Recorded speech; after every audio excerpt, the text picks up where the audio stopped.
What is up, guys? Marcellus Williams, aka TheSwolefessor, here to educate you on health, fitness, and social well-being. And today, guys, we're going to be talking about full range of motion, time under tension, and constant tension, all in relation to Jeff Cavalier's video titled "Full Range of Motion is Killing Your Gains" on his YouTube channel, Athlean-X. Now, I will have that video linked in the description down below so that you guys understand the context of what we're talking about.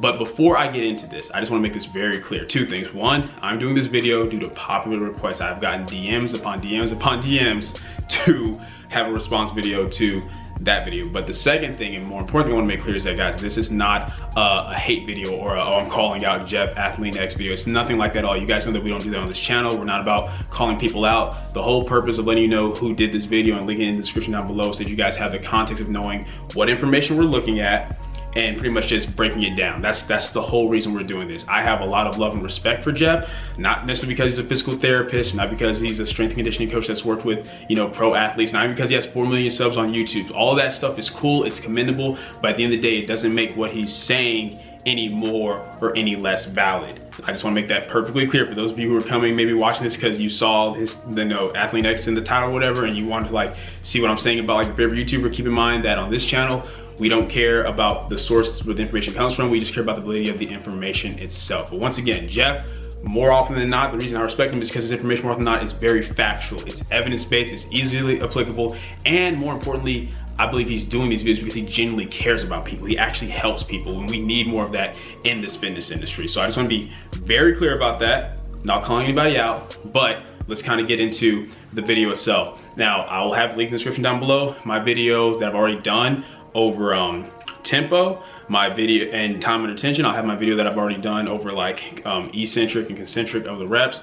I'll have that linked down below, as well as a couple of articles for you guys to please read through that will discuss things that we're going to be talking about in this video as far as full range of motion, time under tension, constant tension, etc. So getting to the video. First of all, a lot of you are freaking about the title itself. The title is pretty much just clickbait, guys. If you actually watch the video, in the first minute of the video, he talks about the importance of full range of motion for the sake of muscle mass, strength, the health of your joints, and that as a physical therapist, he's all about full range of motion, including the lockout, because a lot of you have fallen into this mindset, this bodybuilding dogma of oh, don't lock out, it's bad for your joints, when it's quite the opposite. The lockout is the strongest part of the movement. It's very good for your joints. It's very healthy and important that you do that for the sake of your joints, especially on your compound movements. I'll have my video over that, link in the description down below as well.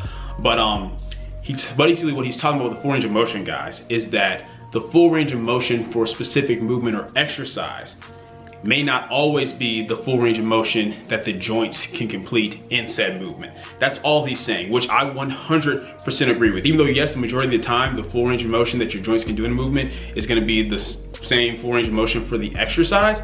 In certain instances, for example, he used the tricep kickback, for example, where he's saying the full range of motion would be you come all the way up here and all the way back here, but there's no need to really come all the way up here, because at this point you're doing more of a hammer curl. For working the tricep just from here to here, arm parallel, makes sense. Or another example that I want to use is my video that I just did over dips, my dip tutorial, where I talked about, hey, if you're coming down to, where your arms are 9 degrees parallel to the ground, that is plenty for working all the muscles to the full range of motion on the dip. Why? Because it's the safest position for most people, because some people like myself and others can go lower than that with no pain, no issues, but a lot of people have issues with their shoulders, their sternums, because they're going too low. Some people just aren't built for the dips, yes, but a lot of times people are just going lower than what they should be. So I agree in that sense, even though yes, your joints full range of motion would allow you to go really low, for the sake of that movement though, the safest position for that movement to still get all the benefits of that movement, just going to where your arms are 90 degrees is plenty. So as far as the range of motion part, I 100% agree with him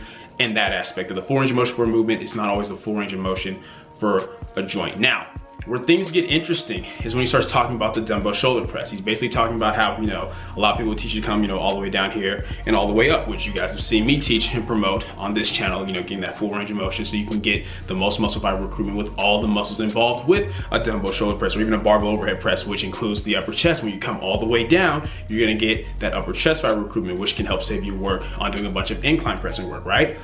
Well, what he was talking about was that basically instead of coming all the way down, to stop maybe about right here, because it's gonna keep constant tension on the lateral head. And that's gonna help you with more overall hypertrophy and development in that area.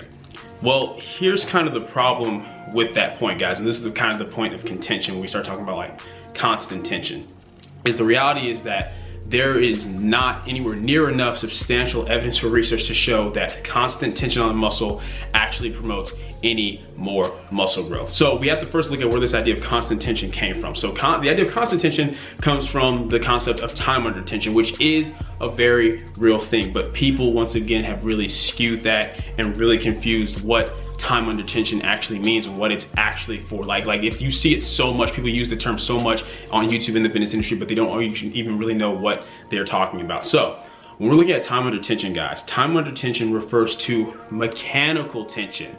Mechanical tension simply is the total workload you're using. Like I said, the link in the description down below is going to go over all this in more detail and break this down. But basically, when we're talking about time under tension, you might as well be saying time under load, time under workload, meaning the amount of weight you have on the bar. For example, 3 sets of 5 is going to be more 3 sets of 5 with 80% of your 1 rep max is going to be more mechanical tension than 3 sets of 5 with 70% of your 1 rep max. Why? Because it's more total weight, it's more tension on the muscle. See, bodybuilders will say all the time, oh, your body doesn't know weight, it just knows tension or it just knows workload, but they don't even know what that means. They're taking it out of context, because where does the tension come from? The weight on the bar, the workload. Because at the end of the day, guys, what is one thing that we know is an undeniable fact, that the true most important indicator for muscle growth, the most important thing you can do in your training for muscle growth, is using a sufficient amount of total workload on each muscle weekly and progressively overloading with that workload, gradually increasing that workload in some way or another, whether it's through reps, whether it's through weight, or adding more total sets. We're talking about on this channel all the research that shows that, you know, there is no hypertrophy rep range. Doesn't matter if you're doing sets of 8 to 12, doesn't matter if you're doing sets of 3, doesn't matter if you're doing sets of 20 to 30, so long as the total workload, your sets times your reps times your weight, so long as that is equal, then they will both yield the same type of hypertrophy. Now, there's different performance aspects to working with lower reps and higher reps, but as far as muscle hypertrophy, it's about total workload and progressively overloading with that workload. So time under tension literally just refers to the amount of time you were using that workload. You were under like that bar, right? But once again, people have like just skewed it and taken it to these extremes that it was never meant to be taken to. And here's why. So if, let's say it takes you 8 seconds to complete, you know, rep on bench press, probably not even that long. Let's just say it takes like 5 seconds to complete a rep on bench press, right? Okay, that is the time under tension, the amount of time that you were under however much weight. Here's where the problem comes in. Because of a couple of very, very poorly done studies, and these studies have already been kind of like torn apart and debunked several times over because they weren't done very well, people have gone to this extreme of like, okay, well, if time under tension is what matters, then let me slow down my eccentric a whole lot, like, 1, 2, 3, 4, 5, 6.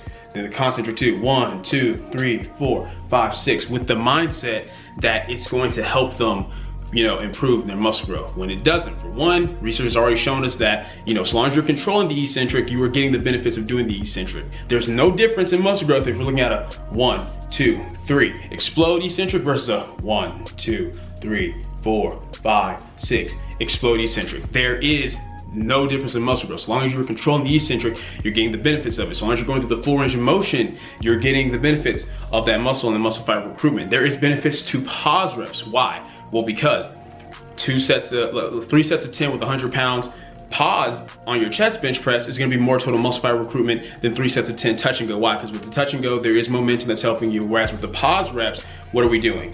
We're pausing on our chest, which causes the muscle fiber recruitment in our chest to activate more, because it has to in order to help us explode off of our chest. So in that case, yes, there's benefits to things like pause reps because there's more total muscle fiber recruitment. That's making your muscles actually do more total work, assuming that the weight is the same. Because once again, we have to look at it from the standpoint of, that's why I tell you, encourage you guys, do pause work and touch and go. Because why? With touch and go, you'll probably be able to do a little bit more weight or do more reps. Now, if you had to just pick one or the other to get stronger on, focus on the pauses, because ultimately, if the weight on the bar is equal and you're doing the same amount of sets and reps, the pauses are more total work. But more often than not, you're gonna be able to do more total work with the touch and go. That's why I talk about incorporating both. Now, with that being said, this, however, doesn't apply to slowing down the eccentric and the concentric so much. Why? Because doing so is counterproductive to the total workload. Why? Okay, because no matter what, if you can do 3 sets of whatever, 3 sets of 10, 3 sets of 20, with a certain amount of weight going at a normal pace, controlling the eccentric going all the way through full range of motion with a certain amount of weight, you will not be able to do as many reps or as much weight for as many sets if you're slowing down the tempo that much. It's counterproductive. If we know the most important factor is total workload on the muscles and progressively overloading with that workload, how is increasing the time under tension to that degree beneficial when you're cutting down the total amount of workload you can do, especially when we've already shown that there is no benefit to slowing down the eccentric from 3 seconds to 6 seconds, and when there is zero benefit to a slow concentric. Like, yes, you want to make sure you're going through a full range of motion, boom. But if you're going through the full range of motion, you're going to get that quote unquote squeeze at the top that everybody wants to emphasize so much. Once again, there's no benefit to holding this squeeze for 10, 15 seconds. No, if you're going all the way down, all the way up to the full range of motion, and you're locking your arms out, you're getting that squeeze on your chest. Look, arms not locked out, arms locked out. Squeeze on the chest, arms not locked out, arms locked out. Squeeze on the chest, it's already there. You don't have to emphasize it or hold it for several seconds because there's no benefit to doing so. So the whole idea with constant tension is pretty much from it comes from the time under tension that's been skewed. Not when we're talking about mechanical tension, which is what time under tension actually refers to, but when we're talking about the idea of constant tension, they're basically saying like, oh, well, look, we're keeping tension on this muscle. It's gonna help induce more growth. And anatomically speaking, Jeff is correct. Doing it instead of coming all the way down from here to here is going to keep constant tension on the lateral head. But since there is no sufficient evidence to support that doing that is going to induce more muscle growth, is it worth this trade-off and sacrifice of workload? Think about it. What makes more sense? Coming all the way down, all the way up, getting full muscle fiber recruitment in my shoulders and my chest, and coming all the way down, because once again, the dumbbell shoulder press is a compound movement, guys. What do we say about compound movements? They're bang for your buck movements. Get all the benefit you can from them. It makes no sense to try to take other muscles out of the compound movement to focus more on isolating movement. Go do an isolation exercise for that, which he goes on to talk about in that video. He talks about, like, you know, doing lateral raises, and that's fine. If you want to do lateral raises to help emphasize the lateral head more, that's fine. But to try to, when he in that same video says that, you know, if we're talking about strength, power, or muscle fiber recruitment in the chest, then yeah, come all the way down. Well, why would I not do that all the time? Why would I sacrifice that to keep constant tension on the lateral head only when there's no sufficient evidence to show that keeping that constant tension on the lateral head is going to stimulate any more muscle growth? It doesn't make sense to do. It's literally basically trading something off that we know works, because we know that coming all the way down and going all the way up to the full range of motion is going to get more total muscle fiber recruitment, including our chest. Why trade that off for constant tension in the lateral head when, for as far as we know right now, there's no benefit to doing so in terms of muscle growth? And once again, since there's more benefits, not just with the total muscle fiber recruitment, but we're talking about, like, yeah, you're gonna get more strength this way, more power. Why sacrifice those performance elements for, once again, constant tension, which doesn't do anything for us? And the thing is, even if we do find something, guys, even if we do later down the line find that, oh, this does help stimulate a little bit more muscle growth, it still isn't a necessity. It still doesn't really matter, because we already know that research and evidence already shows that we can maximize muscle growth without constant tension. So long as workload is sufficient, you're progressively overloading, you're in a caloric surplus, and you're going through the full range of motions to work the muscles in that specific movement, the full range of motion for that specific movement, you're going to maximize muscle growth over time. It's gonna happen. There's no way around that. So this idea of, you know, constant tension doesn't really hold water, doesn't make sense. And that's the part of the video where I'm kind of disagreeing with, because once again, not saying that the dude doesn't know his stuff, not saying that he's not right most of the time. I like his channel, I watch his stuff. But in this instance, it's one of these examples where we hear about constant tension so much, we hear about the stuff over and over and over, to where we start taking it as true without actually looking at the research and evidence